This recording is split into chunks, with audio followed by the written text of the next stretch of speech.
Hello guys, good evening to all of you. Today I am going to teach you past indefinite tense. Past indefinite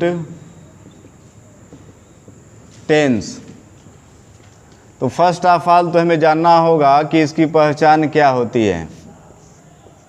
तो past indefinite की पहचान ये होती है कि जिस वाक्य के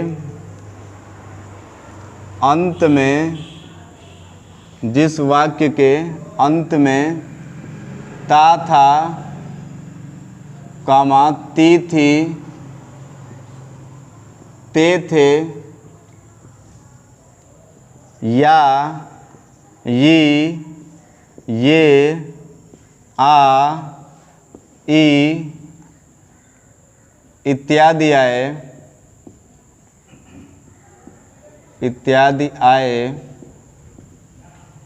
वह वाक्य पास्ट इंडेफिनिट टेंस का वाक्य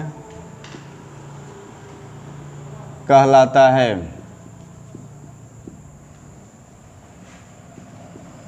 फिर से देखते हैं। पास्ट इंडेफिनिट टेंस की पहचान होती है कि जिस वाक्य के अंत में ता था, ती थी, ते थे या ये आ ई इत्यादि आए वह वाक्य पास्ट इंडेफिनिट टेंस का वाक्य कहलाता है। अब इसके बाद हम चलते हैं इसकी हेल्पिंग वर्ब पे। हेल्पिंग वर्ब इसकी हिंदी होती है सहायक क्रिया। सहायक क्रिया किसे कहते हैं? तो ऐसी क्रिया, किसी वाक्य में आई हुई वह क्रिया जो उस वाक्य की मुख्य क्रिया की सहायता करती है, ऐसी क्रिया को हम हेल्पिंग वर्ब सहायक क्रिया के नाम से जानते हैं। तो पास्ट इंडेफिनिट टेंस की सहायक क्रिया होती है डिड। अब चाहे हमारा सब्जेक्ट सिंगुलर हो या फिर प्लूरल हो, दोनों तरह के सब्जेक्ट के साथ हम डिड का ही प्रयोग करते हैं। अब इस टेंस में भी 4 प्रकार के सेंटेंसेज मिलते हैं। तो चलिए हम चलते हैं। पहला sentence affirmative, AFFIRMATIVE, affirmative sentence. अब प्रश्न यहाँ पे ये उठता है कि अफर्मेटिव सेंटेंस कहते किसे हैं? तो किसी प्रश्न का उत्तर हम 2 तरीके से देते हैं, एक उत्तर हाँ में और दूसरा उत्तर ना में। तो जो उत्तर हाँ में देते हैं वो हमारा अफर्मेटिव सेंटेंस होता है और जो उत्तर ना में देते हैं वो हमारा निगेटिव सेंटेंस होता है। जैसे अगर कोई पूछता है कि क्या आप पढ़ते हो, तो यदि हम हाँ में उत्तर देंगे तो हम कहेंगे कि हाँ मैं पढ़ता हूँ, तो मैं पढ़ता हूँ अफर्मेटिव सेंटेंस हुआ। लेकिन यदि हम कहेंगे कि नहीं मैं नहीं पढ़ता हूँ, तो उत्तर हमारा नहीं में हुआ, इसलिए मैं नहीं पढ़ता हूँ निगेटिव सेंटेंस हुआ। तो अफर्मेटिव सेंटेंस का जो स्ट्रक्चर होता है उसका सबसे पहले सब्जेक्ट लिखते हैं, इसके बाद हेल्पिंग वर्ब लिखते हैं और फिर V1 लिखते हैं। सबसे पहले हम अफर्मेटिव सेंटेंस में सब्जेक्ट लिखते हैं, फिर वर्ब का सेकेंड फॉर्म लिखते हैं, फिर ऑब्जेक्ट लिखते हैं और फिर OW लिखते हैं। क्योंकि पूरे टेंस में पास्ट इंडेफिनिट का अफर्मेटिव सेंटेंस ये एक ऐसा सेंटेंस है जिसमें क्रिया का सेकेंड फॉर्म का इस्तेमाल किया जाता है। तो पास्ट इंडेफिनिट के अफर्मेटिव सेंटेंस का फार्मूला हुआ सब्जेक्ट प्लस वर्ब का सेकेंड फॉर्म प्लस ऑब्जेक्ट और प्लस OW। अब चलते हैं एग्जाम्पल पे। जैसे एग्जाम्पल, वह बाजार गया। अब अंत में हम देख रहे हैं कि या दिया हुआ है। तो अगर किसी वाक्य के अंत में या हो तो वह वाक्य पास्ट इंडेफिनिट का होता है और ये अफर्मेटिव सेंटेंस है। तो सबसे पहले हम लिखेंगे सब्जेक्ट। तो सब्जेक्ट हमारा है वह, और वह की इंग्लिश ही और सी होता है। तो चूँकि यदि गई रहता तो हम सी लगाते हैं स्त्रीलिंग, लेकिन गया है इसलिए पुल्लिंग ही लगाएंगे। और इसके बाद वर्ब का सेकेंड फॉर्म, तो तो गो मतलब जाना होता है, इसका सेकेंड फॉर्म हो जाएगा वेंट। अब इसके बाद इसमें ऑब्जेक्ट तो है नहीं, मार्केट स्थान जो है, मार्केट बाज़ार जो है वो एक स्थान है, तो ये एक कॉम्प्लीमेंट है और किसी स्थान से पहले हम लगाते हैं टू, इसलिए इसका ट्रांसलेशन हुआ ही वेंट टू मार्केट, वह बाज़ार गया। अब दूसरा एग्जाम्पल, लड़के क्रिकेट खेले, लड़के क्रिकेट खेले, तो इसके अंत में उच्चारण आ रहा है ए, और ए का यदि उच्चारण आए आखिरी वाक्य के आखिरी में तो वो वाक्य भी होता है पास्ट इंडेफिनिट टेंस का। अब इसमें सब्जेक्ट क्या है लड़के, तो लड़के का हो जाएगा बॉयज। इसके बाद वर्ब क्या है खेले, तो इसका सेकेंड फॉर्म हो जाएगा प्लेड, और इसके बाद क्रिकेट हुआ ऑब्जेक्ट, तो इसका हो जाएगा क्रिकेट। तो इस तरह से लड़के क्रिकेट खेले, इसका हो जाएगा बॉयज प्लेड क्रिकेट। अब इस तरह से हम जितना चाहे उतना सेंटेंस बना सकते हैं। जैसे लड़के बाज़ार गए, तो इसका हो जाएगा बॉयज वेंट टू मार्केट। लड़के फुटबॉल खेले, बॉयज प्लेड फुटबॉल। लड़के स्नान किए, बॉयज बाथड। लड़के खाना खाए, बॉयज एट फूड।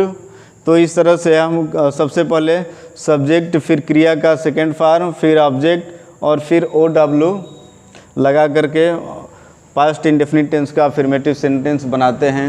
अगर हमें अपना डेली रूटीन पास्ट इंडेफिनिट के अफर्मेटिव सेंटेंस में बोलना हो तो हम इजीली बोल सकते हैं। जैसे मैं बता रहा हूँ कि अपना डेली रूटीन अगर बीते हुए कल का देना हो, कि मतलब कल जो बीत गया है तो उस दिन मेरा डेली रूटीन क्या था, तो हम पास्ट इंडेफिनिट के अफर्मेटिव सेंटेंस की मदद से इस प्रकार से दे सकते हैं। जैसे first of all I got up early in the morning and after that I got refreshment and then I brushed my teeth and after that I took a cup of tea and then I studied for an hour and after that I went to walk and then I returned within an hour and after that I took my breakfast and after that I took bath and then I got ready and after that I worshipped God and then I ate food and after that I took my school bag with lunch tiffin and I went to my school and reaching there I studied there for 4 periods and after that I took my lunch and then I studied 4 periods again and after that I returned my house. Then first of all I changed my clothes and then I completed my homework and after that I played my favorite game cricket for an hour and after that I returned my house and then I went to coaching to study English for an hour and after that I returned house and then I studied 2 hours again and after that I took my dinner and after that I go to bed and then I started television and I watched my favorite serial for half an hour and after that I switched off the television and then I slept. तो इस तरह से हम अगर चाहें तो past indefinite में अपना पूरा का पूरा डेली रूटीन बीते हुए कल का सुना सकते हैं। अब चलते हैं हम पास्ट इंडेफिनिट के निगेटिव सेंटेंस पे। ये था अफर्मेटिव सेंटेंस। अब चलते हैं पास्ट इंडेफिनिट के निगेटिव सेंटेंस पे। तो निगेटिव सेंटेंस और अफर्मेटिव सेंटेंस में केवल अंतर नॉट का होता है। अब आते हैं निगेटिव सेंटेंस पे। तो इसका जो स्ट्रक्चर होता है, सबसे पहले हम सब्जेक्ट लिखते हैं, इसके बाद हेल्पिंग वर्ब और इसके बाद अब V1 पे आ जाते हैं, क्योंकि V2 का इस्तेमाल वर्ब के सेकेंड फॉर्म का इस्तेमाल केवल पास्ट इंडेफिनिट के अफर्मेटिव वाक्य में होता है और कहीं नहीं होता है। तो चूँकि ये निगेटिव है इसलिए हम V1 का इस्तेमाल करेंगे, फिर इसके बाद ऑब्जेक्ट और फिर अदर वर्ड। अब चलिए देखते हैं। जैसे वह बाजार नहीं गया, वह बाजार नहीं गया। तो इसमें चूंकि नहीं शब्द लग गया इसलिए निगेटिव हो गया। अब इसका हम ट्रांसलेशन करते हैं, तो वह है तो वह का हो जाएगा ही। इसके बाद हेल्पिंग वर्ब, तो हेल्पिंग वर्ब इसकी होती है डिड, और सॉरी इसमें नॉट मैं नहीं ऐड किया हूँ। हेल्पिंग वर्ब के बाद यहाँ पे नॉट होगा और प्लस V1 होगा, नॉट के बाद तब यहाँ पे V1 होगा और फिर प्लस ऑब्जेक्ट होगा।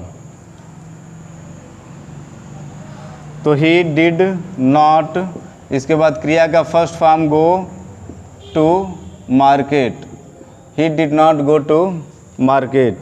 अब इस तरह से जैसे वह विद्यालय नहीं गया तो he did not go to school, वह मंदिर नहीं गया तो he did not go to the temple, वह खाना नहीं खाया तो he did not eat food, वह स्नान नहीं किया तो he did not take bath, वह चाय नहीं पिया तो he did not take tea, लड़के क्रिकेट नहीं खेले, boys did not play cricket, लड़के बाज़ार नहीं गए, boys did not go to market, लड़के फुटबॉल नहीं खेले, boys did not play to football, लड़के किताब नहीं पढ़े, boys did not read book, लड़के गृह कार्य पूरा नहीं किए तो boys did not complete homework.